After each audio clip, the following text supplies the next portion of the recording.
Welcome to my podcast, D Sharp Thoughts, a podcast about strong women with some sharp thoughts and great inspirational stories. I'm Diana Sharpe, your host, an empowerment and resilience coach for women. Today's episode is brought to you by D Sharp Coaching Services. We work with women to help them gain greater clarity around their purpose, redefine their goals, rediscover their voice, and execute in a more strategic way through our personal development and career coaching services. Most women will admit that there's nothing like having a good girlfriend who's more like a sister, someone you can share the most intimate details of your life with, someone you can cry with, someone you can laugh with, celebrate wins with, someone who inspires you with their own story of grace, courage, and strength. Today, I'll be talking to one such inspiring sister, Michelle Gibson-Morgan, CTDP, CMP, CTMP. She's going to tell us what all those amazing credentials mean. Michelle Gibson-Morgan is a career consultant and author who mentors and coaches women, immigrant professionals, racialized persons, and youth. Michelle is a Woman of Inspiration Awards 2021 nominee from the Universal Women's Network. She's also a wife and mother. Michelle's career converges at the intersection of career consulting, learning, talent management, and diversity, equity, and inclusion. She brings over 17 years of expertise in learning and performance, leadership development, change management, talent management, and career development to the sphere of diversity, equity, and inclusion consulting. Michelle is currently completing her Master's of Arts in Education. She holds a certified talent management practitioner certificate, certified training and development professional, and change management practitioner. She's also a certified administrator of the Intercultural Development Inventory, IDI, to debrief cultural competence assessments along with cultural competence coaching. She also has completed employment services training through Ontario Council of Immigrant Serving Agencies, OCASI. She's a powerhouse. Welcome to my podcast, Michelle. So good to have you. Thank you so much for having me, Diana. It's an honor to be here. And it's my pleasure. It's my pleasure talking with someone who has lived a life centered around learning and development, career consulting, leadership development. None of this is new to you. You have spent more than a decade shaping the minds, visions, and purpose of youth, women, immigrants, racialized community. Michelle, you do so much. And I know a lot about your work professionally as you're a leader in your field. But tell our listeners, who is Michelle and how do you describe yourself? I would describe myself as a person who's passionate about the development of others, investing not just in myself and my just natural curiosity to learn, to expand, but also to guide others on that journey. I also see myself as one who tries to be authentic and allow others to have their voice, which is very important, along with inspiring people to find confidence and to be able to articulate who they are and what they bring to this world and to their families and to their careers. Michelle, that's amazing. What are some of the core values that you hold that have steered you in this direction? I appreciate this question so much because that's one Yes. of the things I did recently was to do a values assessment. What are those things that are most important to me as core values? Among those things is leadership, Yes. curiosity, Yes. ambition, but also authenticity and a passion to listen to others are among the values that I bring. The idea is that understanding your values puts you in a better place to be who you were created to be and to bring your best self to the Yes. equation at all times because it doesn't matter what career or sphere you find yourself, that is what will not be influenced by changes that you make along the journey. That's the essence of you and what's most important to you. Michelle, those are some amazing values. Leadership, curiosity. That's one of the things I always tell my students. Be curious about the world around you, about finding out new things, gaining new skills, new knowledge, and being authentic, and also recognizing at your core that people can be developed. People really can grow and can fulfill their God-given potential. I love that. Those are some amazing values that you have not just for yourself, but that you seek to develop in others. What are your passions and purpose? The things you really love, the things that keep you up at night in a good way and wake you up in the morning full of energy and life and ready to take on a new day. That's a great question. If I had to narrow it down to one thing, is helping persons to understand their unique value proposition. What are the attributes and the strengths that you bring? What is it about your lived experience and the totality of all the things that come together to make you you? And then once you are able to identify what is your value proposition, what's just irreplaceable, there's no substitution for with you, it's empowering people to be able to express and communicate that in a way that whether it's in an interview or through aspects of their personal branding, how do you communicate that to the world, what you know to be true about what makes you uniquely you? Awesome. That's a great thing to say. And we're going to get a little bit more into it as we progress into the interview, because for some people, it still sounds like a big thing. My value proposition, what's that? And how do I articulate it? We're going to talk some more about that. But you have done some amazing work and you have been recognized both as it relates to work with immigration, EDI, and other areas. And this year, one amazing thing that happened in the year just passed was you were nominated. You were nominated as a woman of inspiration. Tell us about your nomination and what does that mean for you and the work that you do? A great question. It's amazing because others will identify the impact that you're making and the difference that you're making in the lives of others, Yes. and will put your name forward as somebody who embodies excellence and legacy and impact. And so that's what happened in 2021 when I was nominated for a Woman of Inspiration Award, recognizing the work that I do to mentor and coach other women, including persons who identify as immigrants to Canada, to help them Absolutely. on their journey to personal and career development. Absolutely. Well-deserved nomination. You've been doing this work for a long time. I've reached out to you when I've had questions in the past, and I've just also shared with you that I think the space that you're working in is an important one. It's an important one. Talk to us a little bit about the work that you do as it relates to equity, diversity, and inclusion. We're living in an environment where racialized people still experience challenges, still experience barriers and things that they must overcome. Why is this work so important to you? And how did you get started as an EDI specialist, right?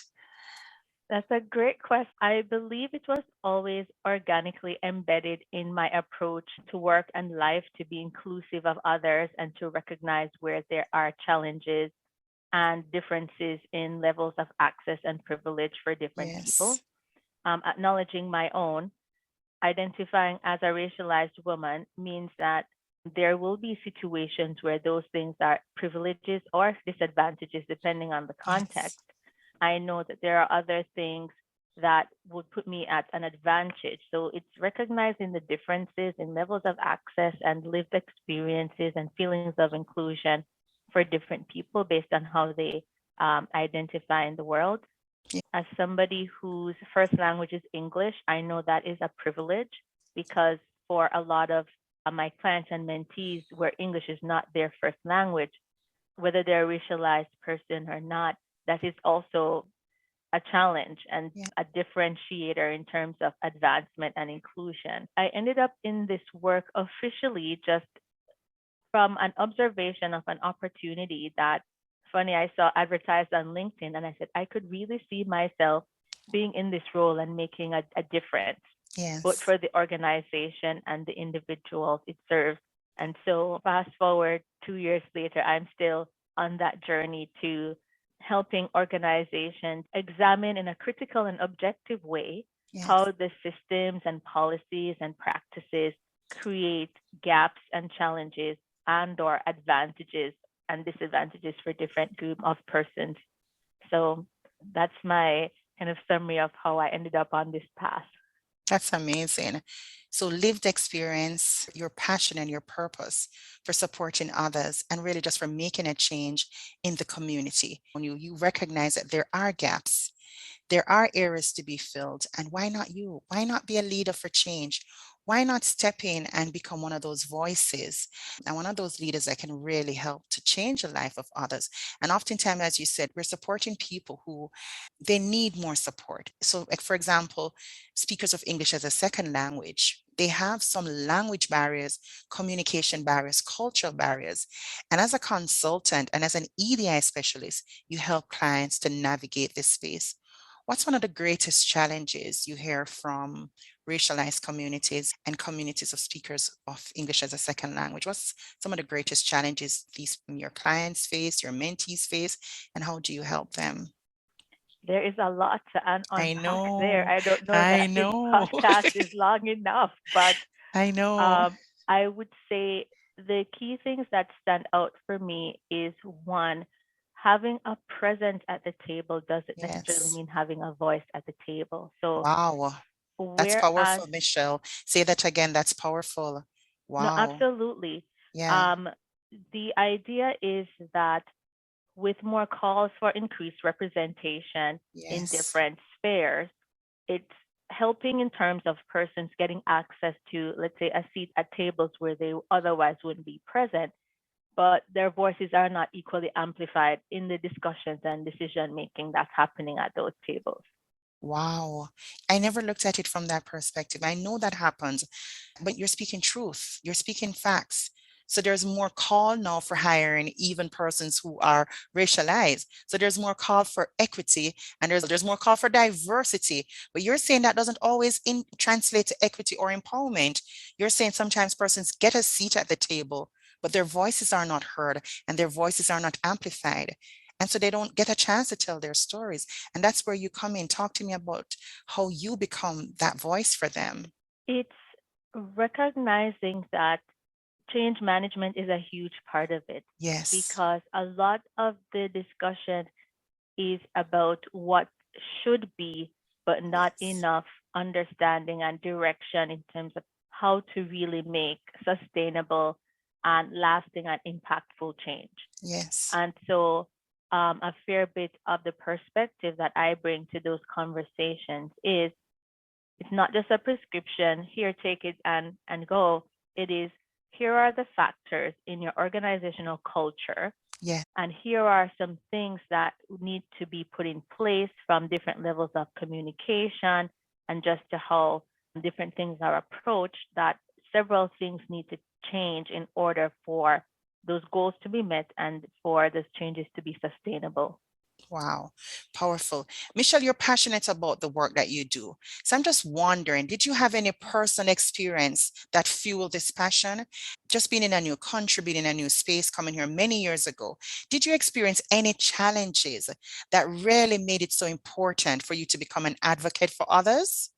Wow, that question came fully loaded. A lot of the early challenges when I arrived in Canada was not having an understanding of how to navigate systems and structures. Yes. A lot of it was also not understanding how to customize the approach. There's a lot of unknowns, a lot of things that Yes. are new to you. You're relying on your previous kind of frame of reference from where you originated from that doesn't quite translate in the new context. And in the absence of someone who can be a guide and or educate you on some of the less visible things that might be impacting how you move forward without even knowing that those Yes. barriers exist behind the scenes. And so that was really what fueled my focus on equity and inclusion from an immigrant's perspective. A lot of the coaching and the mentoring that I do leverages the fact that I identify as an immigrant to Canada. And some things I just naturally know are challenges that need to be addressed and will proactively bring that to person's attention. It's also being able to say, I know also how you are feeling on this journey Yes. and all the emotional, social, financial, and cultural challenges that go with that journey as well. It's not just, for example, the difficulty to find employment or to advance your career is not isolated from the rest of your life. Absolutely. And that's the Yes. thing. And that's the thing. That's so important. That's the thing as a career consultant or coach or counselor. That's an important point to make. A lot of persons come to you and they say, I just want a job. I just want to select a major. But your career is not separate from all the other life roles that you play. It's not separate from your role as a mother, your role as a wife, because if you're an involved wife, then it may mean you may need to take a job or a career that facilitates you to allow you to fulfill your other duties and your career and your social well-being and your psychological well-being. Everything is intertwined, right? Career counseling and consulting. It's a holistic approach that you take to your clients. You have done extensive work in this field. And after going through all the training, which I'm so proud of for you and happy for you, all the self-development, professional development, we've come to this place as Michelle as author. And I want to say congratulations on the writing and the editing and the release of your first book. We're at that place where your book is just getting ready to hit the shelves. Tell me if it hit the shelves this week or it's getting ready to be at that point. So I want to say congratulations. I am just so proud of you. For me, you're a highly respected thought leader in terms of career and managing change. And you have applied your change management expertise to changing careers. And you have encapsulated everything in this, your first book, and the other books to come. And I'm just so happy about that. Your first book is Changing Career Direction, 7 Steps to Transition to a New Career Path. Tell us about your new book. Thanks so much. And I appreciate the enthusiasm. Yes, I'm I think, excited. Yes. as am I. I think one of the things I've come to appreciate most that you really don't have a sense of how much goes into writing a book until you've had to go on that journey yourself, Yes. and more so focused on fine tuning the messaging, Yes. being so practical but concise that people walk away from the experience having a clear sense of what steps do I take now. The premise of the book was really that a lot of persons struggle to find a sense of direction around their career. And that is even not counting a pandemic Wow. creating unexpected factors that might be influencing people's needs to change directions in what they're doing. Wow. Um, Overall, regardless of the reason behind what's prompting you, most persons get to the point, so what do I do now? So what do I do now? Which is what it seeks to answer in making some recommendations, starting with some of what you and I have been talking about, that sense of self-awareness Yes. being that most fundamental Yes. principle, and recommending some tools that will help persons to get greater clarity around that. Absolutely. Absolutely. So what's your step one? What's your step one? And just give us enough meat or just enough, a little bit of juice so we can go out and get copies. And then you can tell us where we can get copies of your book. What's step one in transitioning to change? Yeah. The first step is self assessment and reflection. Yes. We have to have a sense of who we are in a holistic way Yes. and what we bring to the equation of life and a career. Yes. Some of the tools that I recommend include doing a values assessment, Right. personality assessment, strengths assessment, starting with those that speak to the core Of who of you who are. you are. Yes. Yes. Yes. Absolutely. And then from there, some tools around where you're trying to go. Yes. So that, Perfect. yeah, some great questions about the vision Yes. and about what your passions are Yes. and things around your readiness. So, for example, when was the last time you did a leadership readiness assessment? Yes. Yes. So, it's starting with where you are and who you are as most fundamental, And then Yes. from there, taking some steps to gather more information. And that's where the journey really starts across the board, wherever we all are on that career journey, right? Yes, I love that, Michelle. I love that. So for us then, this is a book which is informative, educational, practical. And I love that piece. That was your number one goal. You were striving for it to be practical and life changing and shifting. And you're giving us the tools and pointing us into some directions where we can go to get clear direction about your career. And I love that.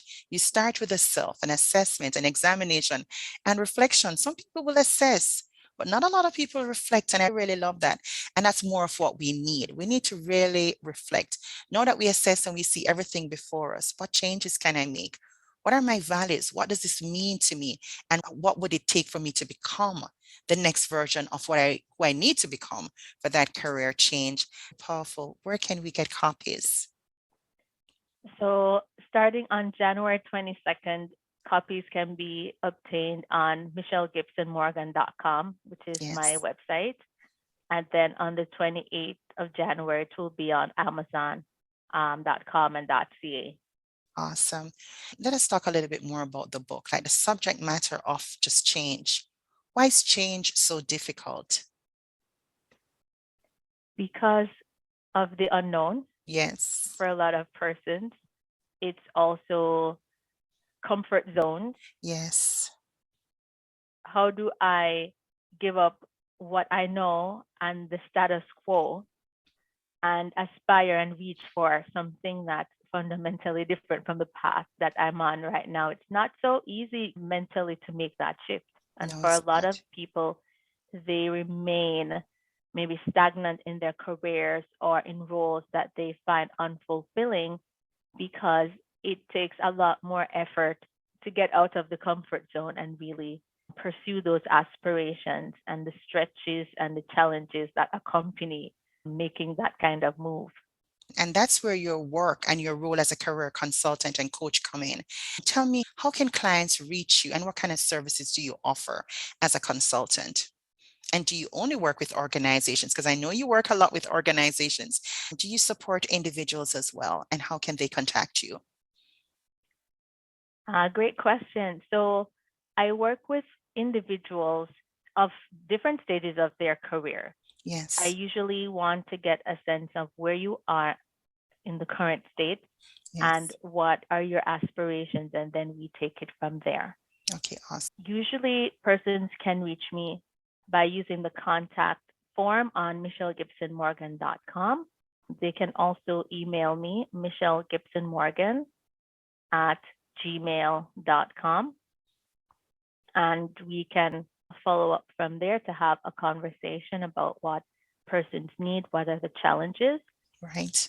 For some persons, it's not that they don't have the tools, but lack the confidence, which is a lot of what I encounter with the clients and mentees I've worked with that are very established professionals. They Yes. have a lot going for them, but just not having that high sense of confidence in their ability to take next steps. And then there are persons who need more practical guidance around tools to use and or questions about what course should I be taking next. So somebody contacted me a few days ago about, okay, so what's that move around my education based on Yes. this goal of going into this field or changing direction somewhat here? It really starts with my taking the time to understand you, who you are, Yes. and then what do you need, what's preventing you from moving forward, and then we find the necessary resources and supports that you need to put in place to get to the next step. That's amazing, Michelle. One more last thing I want to pick your brain on. Not my last question, but as it relates to change, how do we develop the skills and knowledge? And as you said, the confidence. A big part of it is sometimes we have the knowledge, we know we need to change, we have the material, but how do we develop the skills and knowledge and other competencies, and specifically the soft part of it, the confidence, the esteem, the self-efficacy to know we can do this? How do we develop those things? Who do we need to work with? Tell me, who should they be contacting to develop these, right? Persons need to know, right? No matter how great they see us, we all have coaches. I have had at least 3 coaches and I've had lots of mentors. And I've worked with consultants too when I want to take my business to the next level. I go and I say, I'm here, but tell me, how can I get there? So, how do we develop the skills, knowledge, and competencies to navigate change? And who are some great resources that persons can turn to? I think the first part of my answer might surprise you and the listeners. It's a recognition that experiencing change and experiencing grief have a lot in common. Yes. Some of the underlying principles around embracing change is recognizing that sense of loss that you're Yes. experiencing from what you were used to and what you were comfortable with before the change emerged. And that goes in different stages, starting just Yes. from the shock and all the way through several steps to get to acceptance and then being able to move on. Yes. So first, it's acknowledging that you, even if it's a positive change, which is the irony, it's still you're moving away from something and towards something else. Yeah, that's beautiful. Beautifully said. Yeah.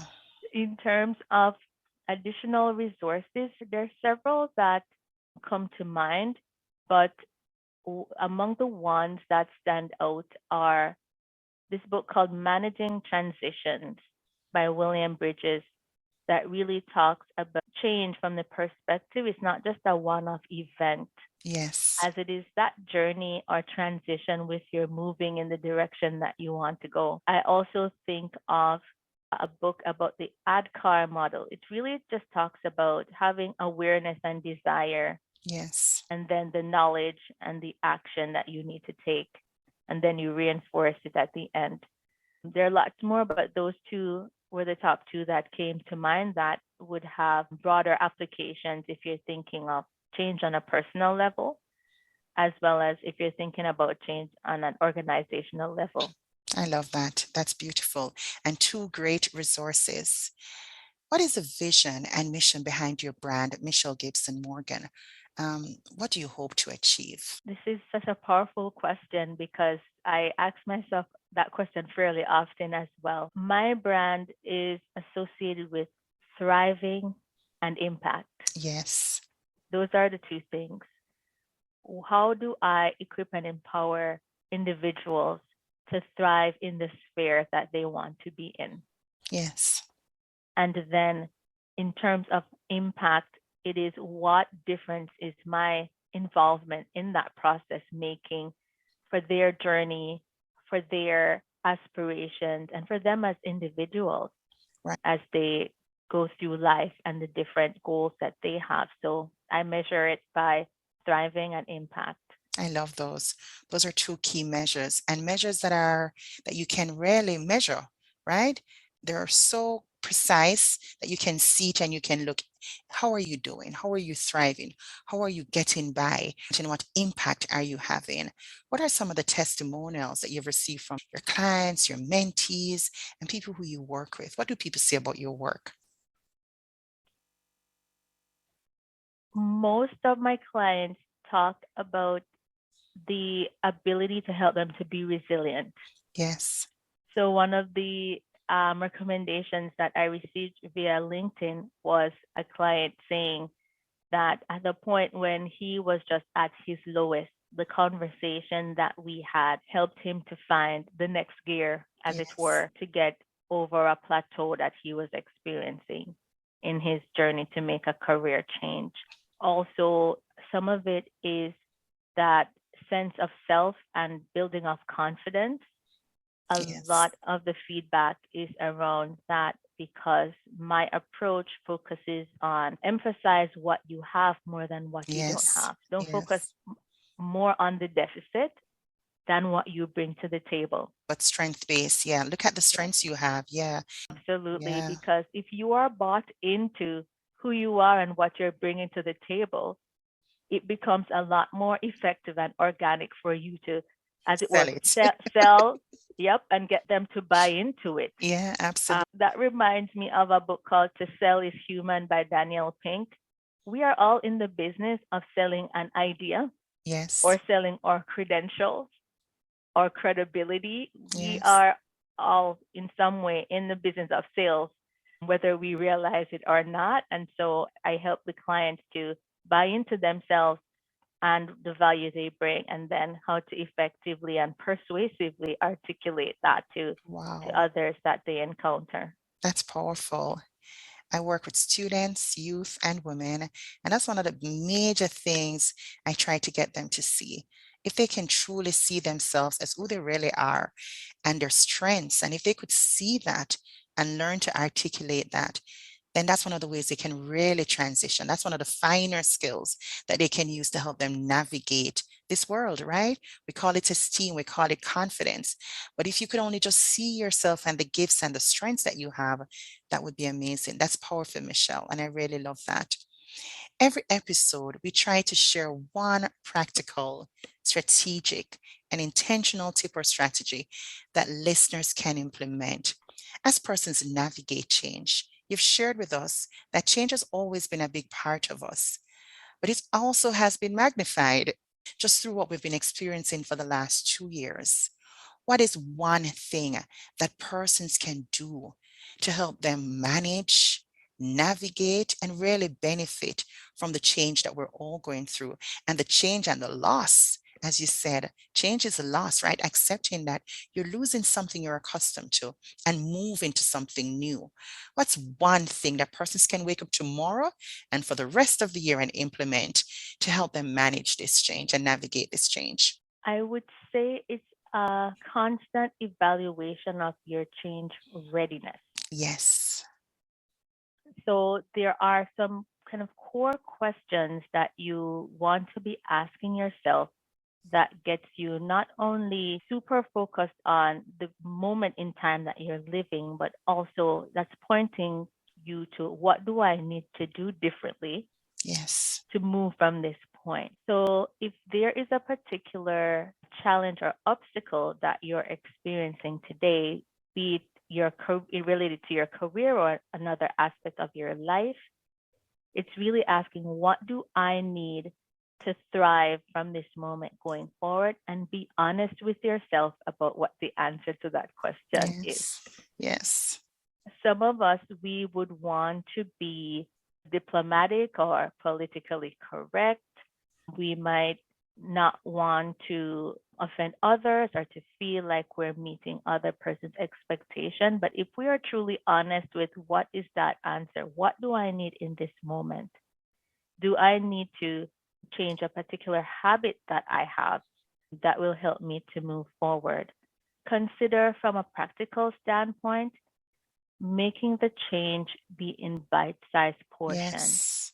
Yes. We get ourselves overwhelmed trying to do too much and trying to change too many things at once. Yes. Pick that Say one that again, thing. please. Say that again. Bite size. That's how we eat the elephant, right? I think the elephant is one of the largest land creatures, right? And we can't eat him all at once. And it's a metaphor for our goals, the big goals, right? The large Absolutely. overarching things that we want to achieve for ourselves. Go ahead, Michelle. Yeah. Yeah, absolutely agreeing with you on that point, because the journey to behavior change and even the change of the psyche Yes. requires a lot of consistency and a lot of focus. Yeah. In small things. Yes, Small consistency and focus in small things, right? absolutely. Yeah.